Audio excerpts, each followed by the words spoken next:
प्रिय विद्यार्थियों, हम महाकवि कालिदास कृत रघुवंश महाकाव्य के द्वितीय सर्ग का अध्ययन कर रहे हैं। संतान प्राप्ति हेतु नंदिनी गाय की सेवा और रक्षा का व्रत धारण किए हुए राजा दिलीप के सामने जब सिंह नंदिनी पर आक्रमण कर उस पर सवार हो जाता है, तब महाराज दिलीप उस सिंह के समक्ष नंदिनी के स्थान पर अपने शरीर भक्षण का प्रस्ताव रखते हैं। सिंह विविध तर्कों और प्रलोभनों के माध्यम से राजा दिलीप को अपने कर्तव्य से विचलित करने की कोशिश करता है, किंतु शरणागत वत्सल वह राजा उन्हें धैर्यपूर्वक सुनकर उनका सटीक प्रत्युत्तर देते हुए अपने कर्तव्य पर अडिग बना रहता है। राजा की इस कर्तव्य परायणता एवं निस्वार्थ त्याग भावना से प्रभावित होकर विद्याधर नामक देवता उसके भावी मंगल की सूचनार्थ पुष्प वर्षा करते हैं। तस्मिन् क्षणे पालयितु प्रजानामुत्पश्यत सिंहनिपातमुग्रम् अवाङ्मुखस्योपरि पुष्पवृष्टि पपात विद्याधरहस्तमुक्ता।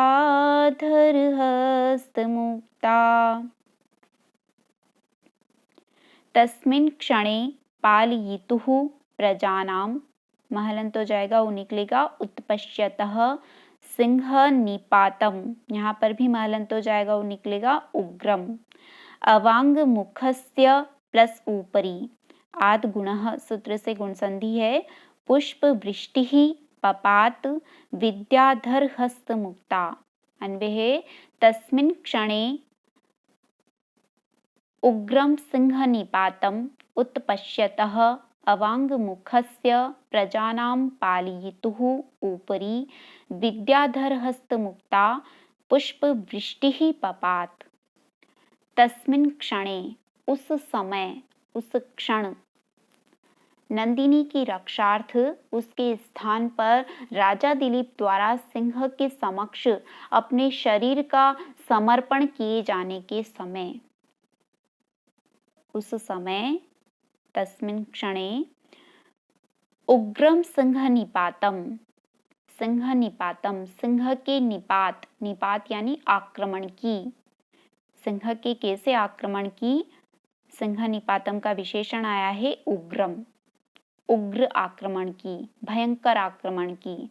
तस्मिन् क्षणे, उस समय, उग्रम सिंह निपातम, सिंह के भयंकर आक्रमण की उत्पश्यतः, उत्पश्यतः संभावना करते हुए, प्रतीक्षा करते हुए, उद उपसर्ग पूर्वक दृश्य धातु से क्षत्रिय प्रत्यय होकर उत्पश्यत शब्द बनता है। उत्पश्यत शब्द संभावना या प्रतीक्षा अर्थ में प्रयुक्त होता है। उत्पश्यत शब्द की षष्ठी का एक वचन है उत्पश्यतः, संभावना करते हुए।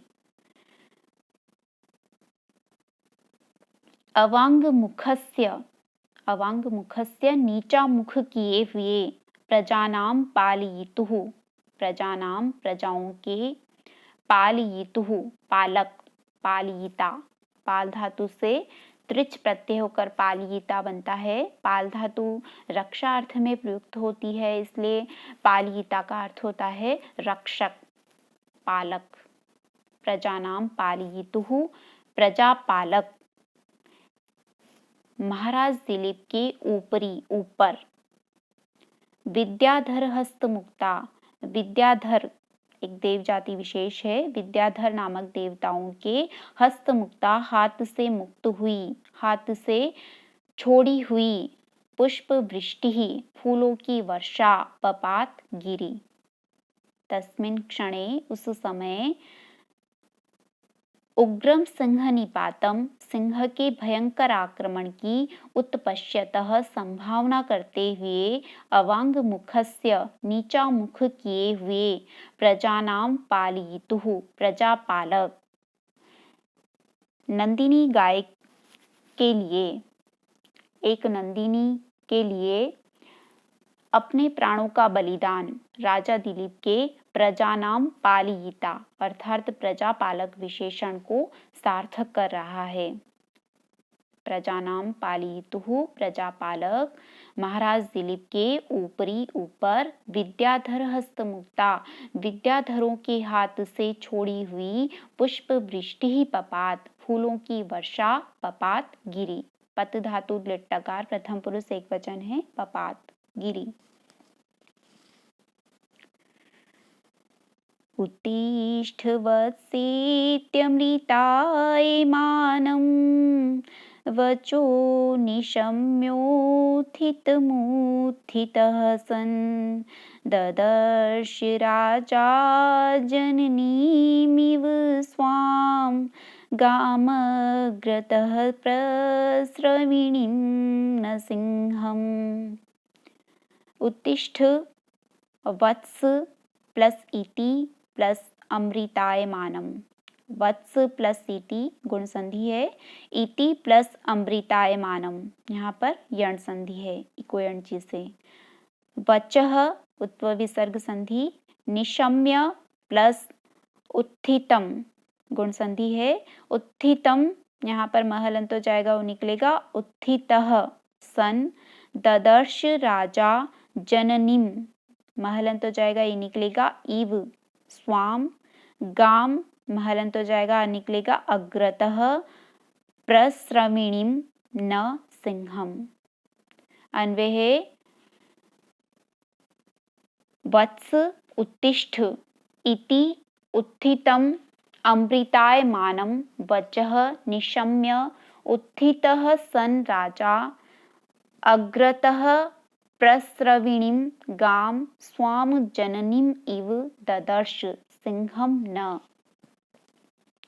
वत्स हे पुत्र, उत्तिष्ठ उठो, इति इस प्रकार, उत्थितम उत्पन्न हुए, अमृतायमानम अमृत तुल्य अमृत के समान मधुर, वचः वचन को, निशम्य सुनकर, उत्थितः सन उठते हुए, सन अस धातु से क्षत्रिय प्रत्यय होकर सन बनता है, उत्थितः सन उठते हुए राजा दिलीप ने अग्रतः अपने आगे अपने सामने प्रस्रविणी दुग्ध स्राव करने वाली गौ का वाचक है।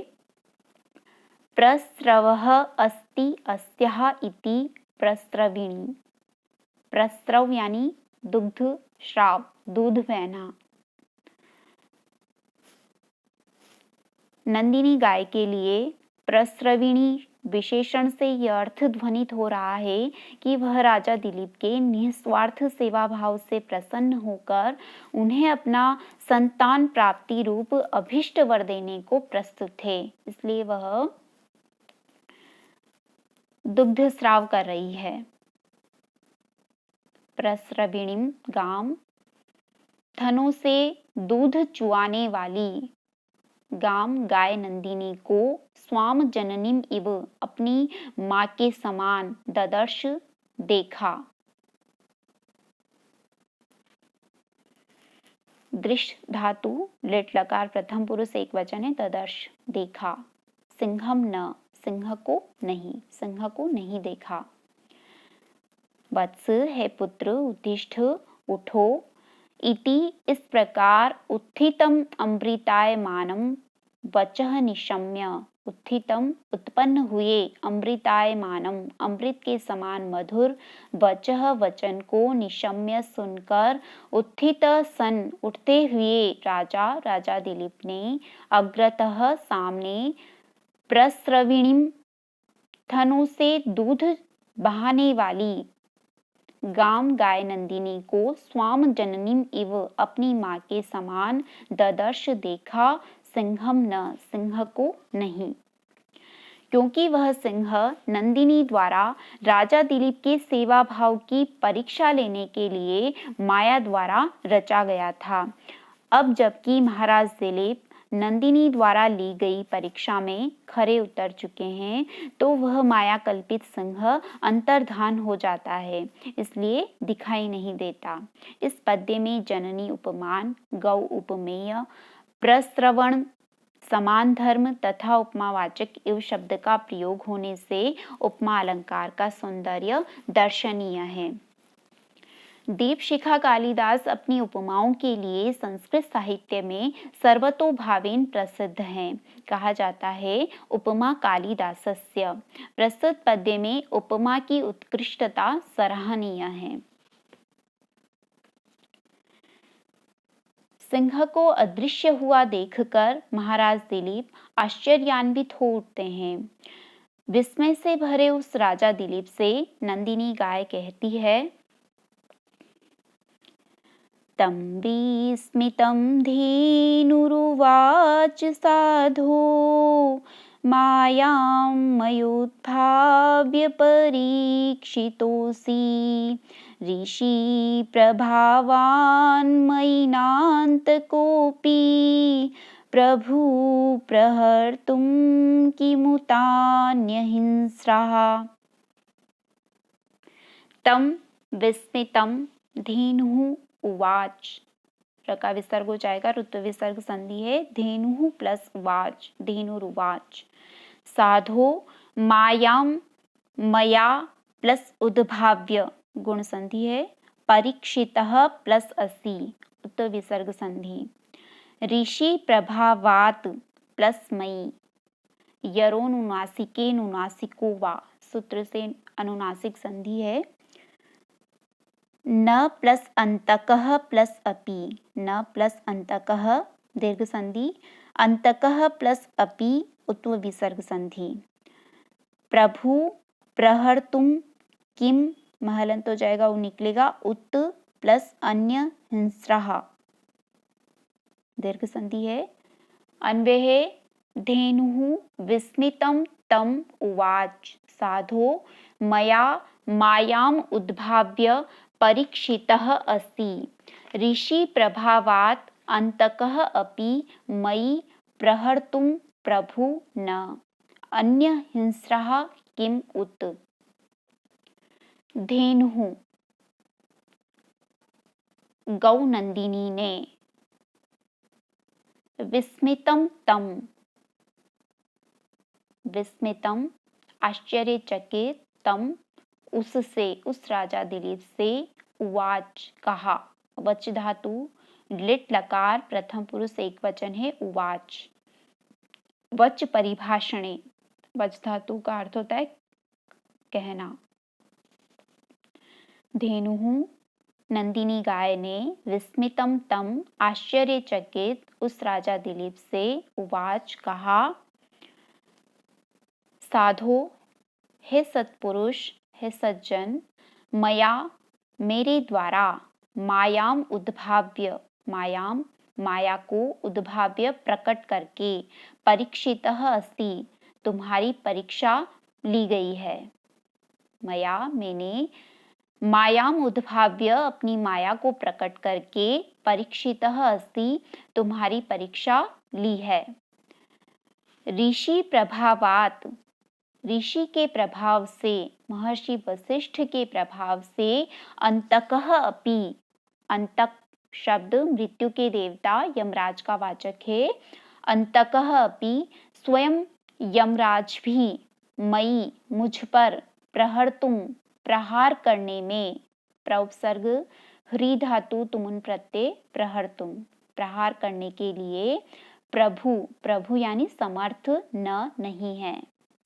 ऋषि प्रभावात महर्षि वशिष्ठ के प्रभाव से, अंतकः अपि यमराज भी, मई प्रहर्तुम मुझ पर प्रहार करने में, प्रभु न समर्थ नहीं है। अन्य हिंस्रः किमुत, अन्य हिंस्रः अन्य हिंसक प्राणियों का तो किमुत कहना ही क्या। तो फिर अन्य हिंस्रः दूसरे सिंहादि हिंसक प्राणी, किमुत क्या समर्थ हो सकते हैं, अर्थात कदापि नहीं।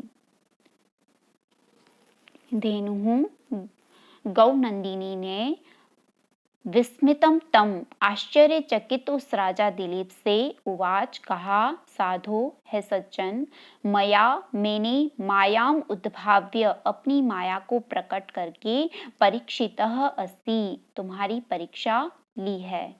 ऋषि प्रभावात महर्षि वशिष्ठ के प्रभाव से अंतकः अपि साक्षात यमराज भी मई प्रहर्तुम मुझ पर प्रहार करने में प्रभु यानी समर्थ नहीं है। अन्य हिंस्रा किमुत, अन्य हिंसक प्राणियों का तो कहना ही क्या। भाव यह है कि महर्षि वशिष्ठ के तपोबल के प्रभाव से जब स्वयं साक्षात यमराज नंदिनी पर आक्रमण नहीं कर सकता तो फिर अन्य सिंहादि हिंसक पशु नंदिनी पर प्रहार करने में कैसे समर्थ हो सकते हैं। अर्थात ऐसा कथमपि संभव नहीं है। यहाँ यह ध्यातव्य है कि यद्यपि नंदिनी अपनी रक्षा में स्वयं समर्थ है, फिर भी वह विनम्रता प्रकट करती हुई इस सामर्थ्य का कारण महर्षि वशिष्ठ के प्रभाव को बताती है। शिष्टाचारानुसार निज सामर्थ्य का बखान स्वयं नहीं करना चाहिए, क्योंकि शक्रोपि लघुताम याति स्वयं प्रख्यापितैर्गुणैः। आज की कक्षा में अध्ययन किए गए तीनों पद्य उपजाति छंद में निर्मित है। उपजाति प्राय इंद्र वज्रा और उपेंद्र वज्रा का मिश्रण होती है। उपजाति का लक्षण है अनंत रोदीरित लक्ष्म भाजौ पादौ यदि या उपजात यस्ता इत्थम किलान्या स्वपि मिश्रितासु वदन्ति जातिश विदमेव नाम। इति शुभम।